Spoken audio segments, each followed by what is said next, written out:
Lake Charles, let's go west to the Port Arthur area. Back into Texas, our Kathy Hernandez has been covering that part of the story. Kathy, how is it? Where are you? What's the story?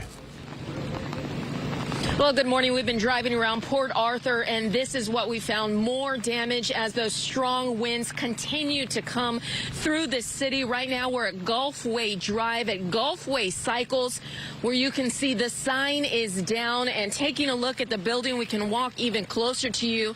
That business will just be flooded inside. It appears that maybe they tried to board up the window here, but it has broken. The board is down on the ground, and water now is getting into this cycle shop here in Port Arthur. This is one of the main roads, actually, 87th, which is also Gulfway Drive. This is where we've been driving. We found some huge branches that had fallen on one of the roads here, blocking the road there from anyone going through. We also found some major damage to a store nearby, but overall, no widespread damage that we have found. No homes that have been damaged. A lot of power outages, even in this neighborhood. It is pure darkness. People here, hopefully many of them have left, actually, because Port Arthur is under a mandatory evacuation order, have been for a few days now. Hopefully they have left. If they haven't, maybe they can breathe a little sigh of relief, because we haven't seen any damages to homes. But right now they are in the dark,